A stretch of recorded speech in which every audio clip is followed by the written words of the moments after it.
Hello students, तो ये हमारा पहला वीडियो है last minute revision for 12th CBSE. जिन लोगों की तैयारी बहुत ज़्यादा अच्छी नहीं है और इम्पोर्टेंट क्वेश्चन देख रहे हैं तो वेरी गुड ऑप्शन है उनके लिए। ठीक है, जिनकी तैयारी है वो स्किप करके भी देख सकते हैं कि अगर आपको क्वेश्चन आता है देन स्किप कर दो, फिर आगे वाला या खुद अटेम्प्ट करके देख लो। सो ओवरऑल बहुत अच्छे क्वेश्चन हैं। Find the principal value of this, ये पहले 3-4 बार आ चुका है। ये कैंसिल नहीं हो सकता। क्यों नहीं हो सकता? तो आप देखो, कॉस इनवर्स कॉस, इसको आप लिखोगे 2 पाई प्लस पाई बाई 6। ठीक है जी। ऐसे लिखोगे आप, तो ऐसे लिखोगे कॉस 2 पाई प्लस 1, तो ये कॉस पाई बाई 6 ही आ जाएगा। अब पाई बाई 6 कैंसिल हो सकता है क्योंकि आपकी थीटे की जो वैल्यू होती है वो 0 और पाई के बीच होती है। ये कैंसिल आउट हो जाएगा। अब आपका आंसर जो आ जाएगा पाई बाई 6 आ जाएगा। ये इजी क्वेश्चन था जी। ठीक है। आप देखो, if A is equal to 3 cross, ये आपने पेपर में जरूर देखना है। ये बहुत इंपॉर्टेंट चीज है। ठीक है। Matrix determinant A is equal to -2, ये डिटर्मिनेंट है, मॉडुलस नहीं है। अगर मॉडुलस होता तो ये नेगेटिव नहीं हो सकता कभी। इसकी वैल्यू आपने फाइंड करनी है। तो आपने a इंटू एडजॉइंट ए, इसका मॉड लेना है। तो कैसे लिखोगे आप इसको आप ऐसे लिख लोगे।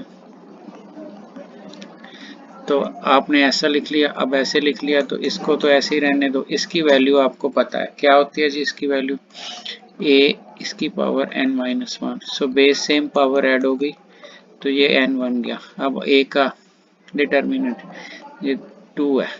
n की वैल्यू आपको कहाँ मिलेगी? ये रही आपकी n की वैल्यू 3। -8 आपका आंसर आ जाएगा। ठीक हो गया जी। ये क्वेश्चन भी हो गया आपका। Find the projection of, if the projection of this on this is this, find the value of lambda। इस क्वेश्चन में एक कमी रह गई। ठीक है। if the projection of this on this is 0 then lambda is, आपको 0 के अलावा कोई और भी आ सकता है तो नो प्रॉब्लम। प्रोजेक्शन ऑन, ये a है, ये ऑन b है। अगर a ऑन b है तो आपने क्या करना है, तो ध्यान से देखो। और ऑन है ना, जो ऑन वाला है वो हमेशा नीचे आएगा। a dot B divided by B, ये तो आपके प्रोजेक्शन का हो गया फार्मूला। ठीक है जी। ऑन इज इक्वल टू आपने लिखना है 0। प्रोजेक्शन आपको 0 दी हुई है। ठीक है जी। तो प्रोजेक्शन में यहाँ पे मॉड लेते हैं क्योंकि ये स्केलर प्रोजेक्शन होती है, ये टोटल ओवरऑल स्केलर होना चाहिए। तो इट मीन्स आपका आंसर जो आया a डॉट बी 0 होना चाहिए। अब a डॉट बी है, इसके साथ डॉट लोगे तो 2 आ जाएगा। फिर आपका -2 लैम्डा आ जाएगा। फिर आपका 3 इंटू 0 तो 0 ही हो जाएगा। इट मीन्स आपकी लैम्डा की वैल्यू क्या आ गई। तो ध्यान से देखो जी, पहले आप देखो यहाँ से इसकी वैल्यू। ठीक है, i इंटू आई, तो वो आपका हो गया 2। ठीक है जी। फिर k था भाई, ये गलत हो गया, ये j नहीं है, ये k है। तो ये यहाँ पे आप करेक्शन दे लो। यहाँ पे 2 इंटू 0 आ जाएगा, 3 इंटू k आ जाएगा। यहाँ पे थोड़ी सी करेक्शन दे लो। ठीक है जी। इसको देखो। 2 आपका, ये जे नहीं है यहाँ पे, तो आपके पास 3 लैम्डा आ जाएगा is equal to 0 and lambda is equal to -2/3। ऐसा क्वेश्चन आपको पेपर में मिलेगा। ठीक है जी। क्वेश्चन नंबर 4 ऐसा। ठीक है। अगर आप यहाँ पे देखो, यहाँ पे देखोगे ना तो माइनस है। और अगर आपकी ऐसी सिचुएशन है, ठीक है, और एक क्वेश्चन पे तो आपने इवन ऑड चेक करना है। Even odd property, even odd function property. तो इस फंक्शन को आप F X is equal to 1/x² sine 1/x लिखोगे। तो आप एफ ऑफ नेगेटिव एक्स करोगे। यहाँ पे नेगेटिव का कोई असर नहीं होगा, तो साइन 1/-x, तो यहाँ पे असर नहीं होएगा, बाकी नेगेटिव बाहर आ जाएगा। तो -1/x² F sine of 1/x, और f of negative x is equal to negative F of x। तो ये ऑड फंक्शन हो गया। और आपके पास जो प्रॉपर्टी है वो क्या होती है कि अगर -a से a हो, fx हो, तो आपका जो आंसर है वो 0 होता है। अगर fx ऑड फंक्शन हो, 2 times 0 to a fx dx होता है अगर इवन हो। तो आपकी ऑप्शन तो ऑड है, तो इसका आंसर आ गया आपका 0। ठीक है जी। क्वेश्चन देखो, if A and B are the two independent events. जब आपने इंडिपेंडेंट इवेंट देखनी है ना, तो आपको ख्याल रखना है कि जब आपके पास इंटरसेक्शन आएगी तो आप उसको प्रोडक्ट में लिखोगे, और अगर आपके पास ए पे बार भी आ जाए तो भी आप प्रोडक्ट में लिखोगे, अगर दोनों पे बार भी आ जाए तो भी आप प्रोडक्ट लिखोगे। तो इसकी वैल्यू हमने निकालनी है, तो पहले तो आप प्रोबेबिलिटी की डेफिनेशन लगाओगे। तो प्रोबेबिलिटी की डेफिनेशन क्या होगी, पहले तो बी बार इंटरसेक्शन ए आ जाएगा, डिवाइडेड बाय क्या हो जाएगा, पी ऑफ ए हो जाएगा, ये डेफिनेशन है। अब इंडिपेंडेंट प्रॉपर्टी है तो बार आ जाएगा इनटू पी ऑफ ए आ जाएगा, ठीक है जी, बी बार हो जाएगा, नीचे आपका पी ऑफ ए है, ठीक है, इसको आप कैंसिल कर दोगे तो पी बी बार आपका क्या आ जाएगा, ठीक है, बी प्रोबेबिलिटी ऑफ बी दी हुई है, probability of B bar, so 1 minus 1/4 it is 3/4। So ये आपका क्वेश्चन हो गया, ठीक है जी। A is square matrix of order 3, इसको बहुत ध्यान से देखना है, ये एन होएगा आपका। तो हमने ए डैश की वैल्यू फाइंड करनी है, तो आप इसको ए डैश कर दो। अब ए का डिटर्मिनेंट और इसके ट्रांसपोज का डिटर्मिनेंट सेम होता है, तो सेम होता है, जहाँ पे ए की वैल्यू आप डालोगे तो वही वैल्यू आप ए डैश की डालोगे, सो आपका +9 आंसर आ जाएगा। ठीक हो गया जी, तो ये क्वेश्चन भी आपका हो गया। सो आगे चलें, ठीक है, आगे देखो, आप बड़े ध्यान से देखना। If m and n are the order and degree of the differential equation, order और डिग्री डिफरेंशियल इक्वेशन की है, तो ये वैल्यू आपने फाइंड करनी है। इस वैल्यू को आपने बहुत ध्यान से देखना है क्योंकि डेरिवेटिव हुआ नहीं है, ठीक है, तो डेरिवेटिव आपने करना है। अभी डेरिवेटिव कैसे करोगे, 4 आगे आएगा, एक पावर कम हो जाएगी, 4 आगे आएगा, एक पावर कम हो जाएगी, डी डी एक्स ऑफ किसका होएगा, D Y by D X का। तो अल्टीमेटली आपके पास स्टोरी क्या बनी, 4 D Y by D X, इसकी क्यूब, यहाँ पे D square Y D X square. Order का मतलब क्या होता है, हमने m प्लस एन फाइंड करना है, ठीक है जी। m and m is the order and n is the degree, m and n order and degree, तो ऑर्डर होता है सबसे बड़ा डेरिवेटिव, सबसे बड़ा डेरिवेटिव, इसका मतलब m की वैल्यू कितनी आ गई, 2, उसके उसके ऊपर मैक्सिमम पावर कितनी है, ऑर्डर के ऊपर देखना है, इसका मतलब डिग्री आ गई आपकी 1। सो डिग्री और ऑर्डर में से एक क्वेश्चन आपका पक्का आना है, सो इसको आपने ध्यान से देख लेना है। तो टोटल आंसर कितना आ गया आपका, m प्लस एन इज 3, तो आपका m प्लस एन आ गया 3। Find the scalar projection, scalar projection on, ये होता है ए, ये होता है ऑन, ये होता है बी, तो ए डॉट बी लेना है, ऑन जिसके ऊपर है उसको नीचे मॉड में रख देना है, तो आपने ए डॉट बी लेना है, तो डॉट क्या होगा 3, ठीक है, जे की जे से -2, फिर प्लस यहाँ पे 6 आ जाएगा, डिवाइडेड बाय बी का मॉडुलस 1 का स्क्वायर, 2 का स्क्वायर, -3 का स्क्वायर, विद इन रूट, ठीक है जी। सो आगे देखो जी क्या बना, मेरा ख्याल है आप कर लोगे, 9 9 यहाँ पे आ गया 7, 9 प्लस यहाँ पे आ गया 14, सो ये आ गया आपका, ठीक है जी। सो ये आपकी स्केलर प्रोजेक्शन आ गई, ठीक है,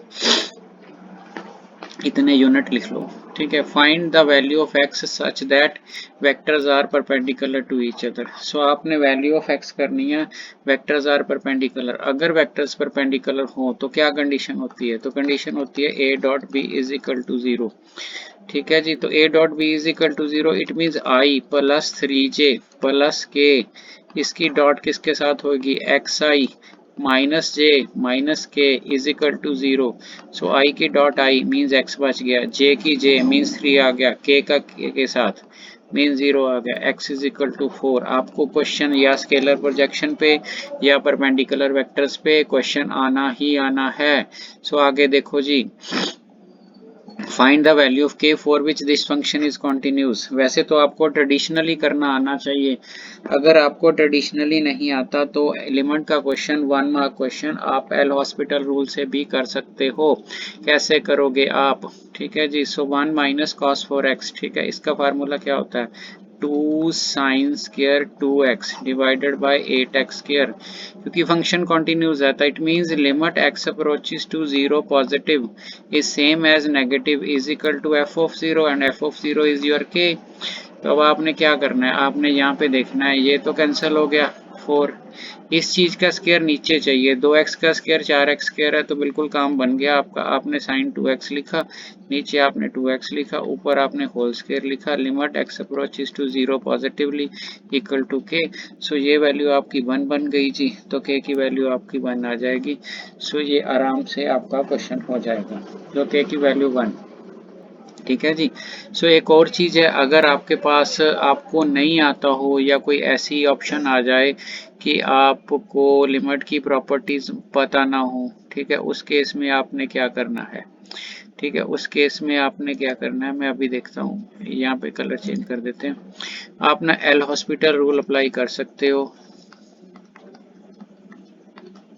तो एल हॉस्पिटल रूल वैसे तो सीबीएसई में डायरेक्टली है नहीं, पर अगर आप मुसीबत में हो, आपको आता नहीं है, तो आंसर तो निकालना ही है ना, आधे नंबर मिल जाएंगे, कुछ तो मिलेगा ना। एल हॉस्पिटल रूल होता है, अगर आपकी 0/0 या इन्फिनिटी बाई इन्फिनिटी बन रही हो, तो ऊपर वाला डेरिवेटिव अलग कर दो, निचले वाला अलग कर दो, और लिमिट ले लो, आंसर आ जाएगा, नहीं तो दोबारा कर दो। सो इसका हम देखेंगे, यहाँ पे एक्स अप्रोचेस 0, 1 - 1 से 0/0 फॉर्म बन रही है, तो 1 का डेरिवेटिव 0, कॉस का derivative minus sine 4x into 4 divided by, नीचे कौन आपका बच गया, ये बच गया आपका 16x। ठीक है जी, 16x बन गया, ये 4 से 4 कैंसिल हो गया, sine 4x divided by 4x, sine 4x divided by 4x, x approaches 0, it is 1। तो आपका आंसर तो 1 ही आना है। कई बार लॉगरिथम की लिमिट्स नहीं आपको पता होती, तो लॉग की लिमिट्स ना पता हो तो आप ऐसे कर सकते हो। सो ये क्वेश्चन बहुत अच्छा क्वेश्चन है, वैसे सारे क्वेश्चन बहुत अच्छे हैं। So find the value of, ठीक है, ये टोटल वीडियो, इस सीरीज के वीडियो 3-4 आवर्स में होंगे। ठीक है, सो आप 3-4 आवर इन्वेस्ट करो, डेफिनेटली आपके मार्क्स ज़्यादा आ जाएंगे। सो हमने इसको इंटीग्रेट करना है, तो हमने क्या करना है, आप ऐसे कर लो, यहाँ पे 2 लगा लो, यहाँ पे 2, ऊपर आपके फंक्शन का डेरिवेटिव है, नीचे आपका फंक्शन है, इंटीग्रेशन आपने करनी है, तो आंसर क्या आएगा, लॉग ऑफ एफ एक्स आएगा प्लस सी आ जाएगा। यहाँ पे डेफिनेट है तो सी नहीं आता, तो ये बन गया log of 1/2 log of x square plus 1। ठीक है, मॉड लिखा, अपर माइनस लोअर, तो ये बन गया 1/2 लॉग ऑफ 3 का स्क्वायर प्लस 1, लॉग ऑफ 10 बन गया। ठीक है जी, 3 स्क्वायर 9 + 1 माइनस लॉग ऑफ 2 का स्क्वायर 4 5, तो अल्टीमेटली इट इज 1/2 log 10/5, ये कैंसिल हो गया, तो आपका आंसर आ गया 1/2 log 2। सो आपका जो आंसर आएगा 1/2 log 2 आ जाएगा। ठीक है जी। सो एक क्वेश्चन और देख लो, थोड़ी सी बाहर डिस्टरबेंस है, आवाजें बहुत आ रही हैं, तो एक क्वेश्चन और देख लो। Find the value of 2m - 1 where m and n represent the degree and order.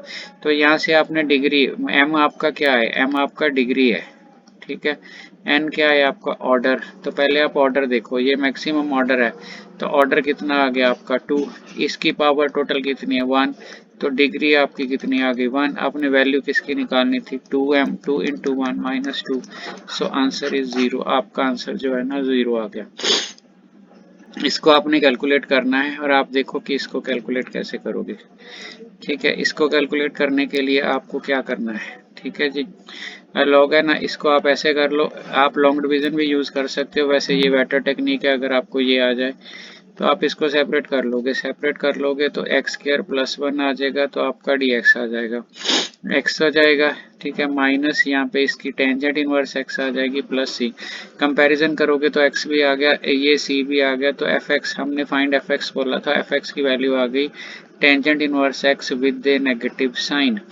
So tangent inverse X with a negative sign. So बहुत अच्छा क्वेश्चन है ये, क्वेश्चन बहुत ज़्यादा एलिगेंट क्वेश्चन है, ये बहुत ज़्यादा एलिगेंट क्वेश्चन है, वेरी इंपॉर्टेंट, क्योंकि ये बच्चा गलत करेगा ही करेगा। Find the difference of order and degree of differential equation. तो आपने ऑर्डर और डिफरेंशियल डिग्री का देखना है। पहले आप देखो ना, ये नॉट इन पॉलिनोमियल फॉर्म है, तो इसको आप निकाल नहीं सकते, आप इसका ऑर्डर या डिग्री आपने फाइंड करनी है, तो पहले इसको आपने एक्सप्रेस करना है कि पॉलिनोमियल फॉर्म में एक्सप्रेस हो। ठीक है जी, तो डिग्री नहीं ऐसे एक्सप्रेस कर सकते आप। तो सबसे पहले आप इसकी स्केयरिंग करोगे, तो जब स्केयरिंग करोगे तो ये यहाँ से हट जाएगा। ठीक है, पर यहाँ पे स्केयरिंग करोगे तो D square Y D X square, यहाँ पे वैल्यू 2/3 आ जाएगी। ठीक है जी, स्केयरिंग यहाँ पे हट गया, यहाँ पे, बिकॉज आपको क्या चाहिए, आपको चाहिए पॉलिनोमियल इन डिफरेंशियल्स। अगर पॉलिनोमियल इन डिफरेंशियल्स नहीं होगा तो डिग्री नहीं डिफाइन कर पाओगे। तो फिर आपको क्यूबिंग करनी पड़ेगी इसकी। सो आपने क्यूबिंग कर देनी है। जब आपने क्यूबिंग करनी है dy बाई डी एक्स, यहाँ पे आपका स्क्वायर है, यहाँ पे आपकी क्यूब आ जाएगी, वहां से आपका ठीक है कि 2/3 था ना तो 3 हट जाएगा, सो डी एक्स स्क्वायर आ जाएगा, यहाँ पे पावर 2 आ जाएगी। सो क्यूबिंग करोगे तो यहाँ पे 3 आ जाएगा, डेफिनेटली 3 आ जाएगा, इसके ऊपर क्यूब आ जाएगा, क्यूब आ जाएगा। अब देखो कि बड़ी से बड़ा डेरिवेटिव कितना है, तो जो ऑर्डर है आपका, ऑर्डर हो गया 2, क्योंकि बड़े से बड़ा डेरिवेटिव 2 है। ऑर्डर की मैक्सिमम पावर देखनी होती है, सो आपकी डिग्री जो होगी ना ऑर्डर की maximum that is 2 and difference is 0, and difference is 0। तो हमने क्या फाइंड करना था, हमने ऑर्डर और डिग्री का डिफरेंस फाइंड करना था। ऑर्डर और डिग्री का डिफरेंस जो है आपका फाइंड हो गया। ठीक है जी। सो 15 मिनट्स का वीडियो हो गया जी। आप बाकी काम नेक्स्ट वीडियो में करते हैं। ठीक है जी। आपने अभी तक सब्सक्राइब नहीं किया तो कर दो। सो जो आपके दोस्त हैं, आपके पीयर ग्रुप है, उनको शेयर भी कर दो, किसी की हेल्प हो जाएगी। Thank you.